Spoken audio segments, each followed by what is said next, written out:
Hi food preppers, this is Loza from the Baking Mad Gym Addict. You might have had a chance to check out my food prep playlist on YouTube where I've uploaded about 8 meal prep related videos and recipes. If not, the link is in the description box for you below. Food prepping is adaptable and there's a food prepping solution for everybody. Whether you want to lose weight, gain weight, reduce body fat, build muscle or avoid food allergies, you can completely customize a few meals in advance to help you reach your goals. Looking beyond health and aesthetics, buying food in bulk and cooking it all in one go can really help you to save money and cooking time during the week. Today I'll be sharing some tips and tricks on how to have a great food prep session. Are you ready? Let's go! Tip number 1, reduce your washing up time. If you're not used to cooking in bulk, then you want to make the process as pain-free as possible by cutting down the amount of time you spend in the kitchen. For me, I'll be honest, I hate washing up dishes, and so the idea of cooking for 2 hours and then having to clean everything afterwards would really put a brief dampener on my day. My husband and I have a deal that when I cook, he has to wash the dishes and vice versa. That's why I make sure I cook most of the time. Sneaky, huh? If you don't like washing dishes and if you don't have a dishwasher, whether it be a machine dishwasher or a human dishwasher, you might want to consider lining your trays with tinfoil to reduce washing up time. I always line my trays before roasting meat or veggies because it means less of a sticky food residue on the actual tray when you come to wash it. Alternatively, you might want to consider using disposable trays when you roast your food in bulk. That way you can just toss the trays into the trash after you use it. No muss, no fuss. Tip number 2, your veggies don't always have to be fresh. While we're on the topic of saving time in the kitchen, you can reduce your food prep time by skipping fresh vegetables. The vast majority of the time I do put fresh vegetables like sweet potato, broccoli, zucchini and Brussels sprouts into my food boxes. However, on some weekends when I'm pressed for time, I'll use packets of frozen vegetables rather than preparing fresh ones. When I use frozen veggies, I simply pour the frozen veggies straight into the food boxes or stir it in through my cooked quinoa like I did in my previous food prepping meatball video. Frozen veggies I use from time to time tend to be peas, sweet corn, carrots and broccoli. Using frozen veggies means I save a lot of time because I don't have to wash, peel, chop and cook them. I don't do anything to the frozen veggies before they go into the food boxes. The defrosted frozen veggies will simply cook when I come to reheat the food, whether it be in the oven, in the microwave or on a hot pan sprayed with coconut oil. And although I freaking love eating sweet potatoes, it takes me about 45 to 50 minutes to peel, chop and roast a big bunch of sweet potatoes in the oven. However, it would take less than 20 minutes to rinse and cook some quinoa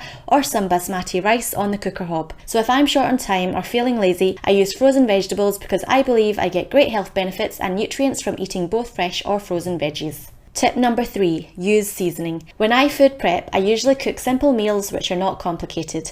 To jazz them up and make them taste a bit different from the day before, you could use different herbs, spices and seasonings. I love the Mrs. Dash range of seasoning powders which I buy from iHerb.com because they enhance the flavours of my meat and veggies without any salt or MSG. Mrs. Dash have a huge range of different flavours such as garlic and herb, lemon pepper, chipotle and tomato and basil. I also buy sriracha chili sauce from iHerb.com which is made from sun-ripened chilies. This adds a touch of spice to soups, sauces and anything else I feel needs a kick. If you plan on buying something from iHerb.com for the first time, remember to use my personal discount code SBC515 for some money off your first order. Seasonings will definitely keep you from being bored of eating similar meals. Choose and cook a big batch of your protein source and then change up the flavour element by mixing different veggies, seasonings and sauces to go with it so that you can give your taste buds variety. Although I have a good range of seasoning in my kitchen, I generally try not to overuse salt because sometimes for me, adding salt to food is a habit rather than a necessity. I read somewhere that an individual preference to taste is not fixed, and after a while you can train your taste buds not to crave something as much. And so I've pretty much conquered my salt cravings, and now I just need to work on my sweet cravings. If you do like a lot of seasoning in your food, my last tip in relation to enhancing flavours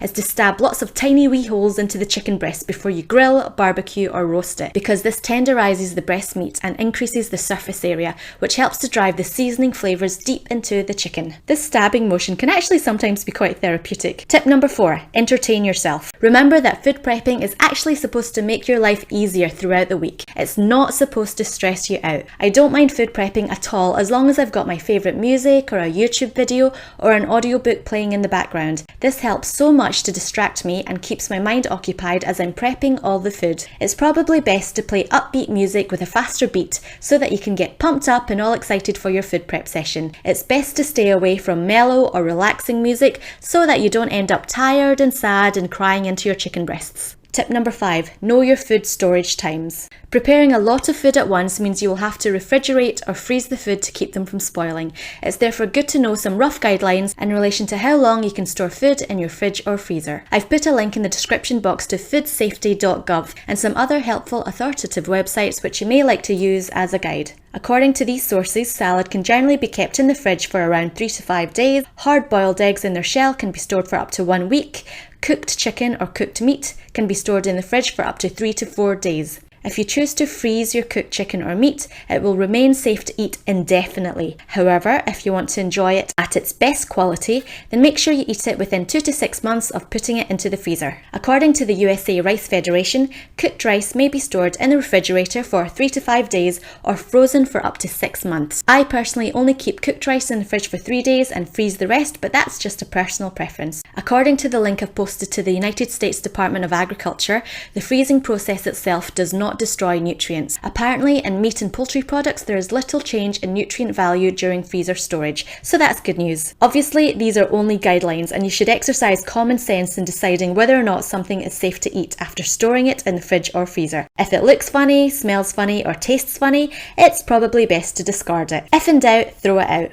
Tip number 6. Don't food prep on an empty stomach. You've probably heard of the rule that you should never go grocery shopping on an empty stomach because you're more likely to buy higher calorie fatty foods in the supermarket if you're hungry. Sometimes I find myself picking at the food I'm preparing just because it's there. When I food prep, I try to make sure I've eaten something beforehand. This helps to stop me from eating the food that I'm supposed to be putting into my food prep boxes. That, my friends, concludes the end of my tips on food prepping. I have heaps more advice on preparing meals in bulk, so if you have any questions, post them below. If you want to support my channel and see more videos from me, I would love it if you could like this video, subscribe to my channel, and share it with anyone else you think it would help. Connect with me on Facebook and Instagram, and feel free to check out my meal prepping playlist in the description box below. I hope you have a successful food prep session and an awesome day ahead. Bye!